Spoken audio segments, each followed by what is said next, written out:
Hello chess lovers, Suren here, and in this video I want to share with you a beautiful chess miniature played by the 8th world chess champion Mikhail-tal. His opponent is American chess grandmaster Pal Benko, and the game was played in 1964 in Amsterdam at Amsterdam Interzonal. In this game Mikhail-tal had white pieces and he opened up with e4. Benko responded with c6, caro-kann-defense, d4, d5, knight c3, d takes e4, knight takes e4, and knight d7.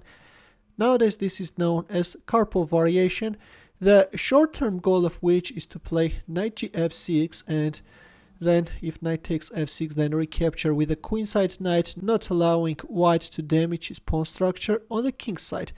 Here white has several choices, can either play knight g5 or knight f3, bishop c4. In our game we have bishop c4.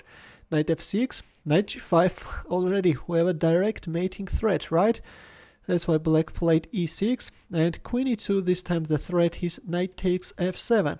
That's why black opened up the light squared bishop's diagonal, played knight b6 and bishop b3 by tal, though he could also move back his bishop on d3. This is another popular alternative, but in our game we have bishop b3, tal is still keeping his bishop on this attacking diagonal. h6, of course capturing on d4 is not good, because this is allowing white to develop with a tempo his kingside knight, and then play knight e5 and black is in trouble. That's why after bishop b3 we have h6, knight f3 and bishop e7. Not the most popular move. In here usually black is playing c5 or a5.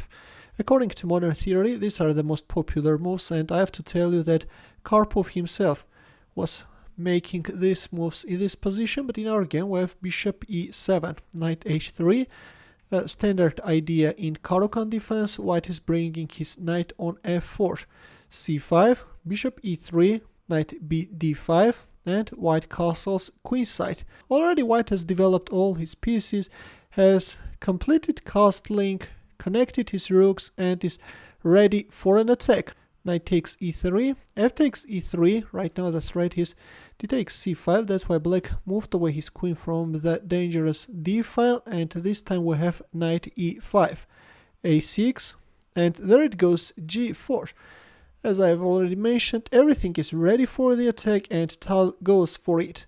Black king is tagged in the center of the board, and organizing an attack as soon as possible can create too many problems for black. Bishop d6, g5, and h takes g5. So far so good with tiny inaccuracies. Black was holding, but it turns out that h takes g5 is allowing white to gain a huge advantage. Instead it was better to capture on e5. If d takes e5 then knight d7. Though I have to tell you that in here white has a beautiful bishop takes e6 move. The idea is that if f takes e6 then the queen is joining the attack, and then g takes h6, and all this looks very dangerous for black. That's why after bishop takes e6 black should play knight takes e5, and then after the exchange of light squared bishops on c8, g takes h6, rook takes h6. Yes, despite the fact that white has a slightly preferable position, but still black is holding, then black will castle by hand, and all in all black's position looks okay. But in our game after g5 we have h takes g5 and knight takes g5 by tal. He's targeting the pawn on f7. Bishop takes e5. Well, at least black should have played rook f8, but in our game we have bishop takes e5. Now comes d takes e5 and queen takes e5, which is losing on the spot. If only Pal Benko could guess Mikhail-tal's next move. I have to tell you that knight d7 could allow black to prolong his resistance, but even in this case black has little chances of saving the game. White's attack looks irresistible. If knight takes e5 then knight d4 is coming. If a move like king f8, this time rook g1 is coming, and white has a ferocious attack. But in our game after d takes e5 we have queen takes e5, and as we have reached the critical position, please pause the video and try to find Mikhail-tal's winning move.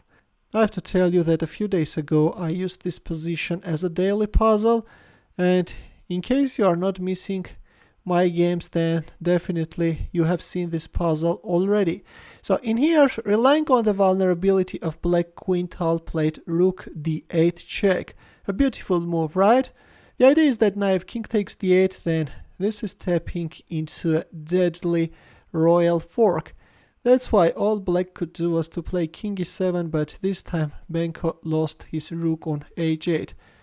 Queen takes g5, queen d2, and finally Benko resigned. Right now there is a direct mating threat. If knight d5, then c4 is winning, or if knight d7, then rook d1, and again black has no chance to save the game. That's why in our game, after queen d2, we have a resignation. In the end, as usual, a chess puzzle for you. Please take a look at this position where right now black king is in check. The task is to figure out how to cover black king.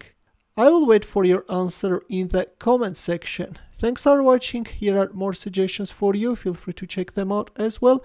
I will see you in my next video. Take care.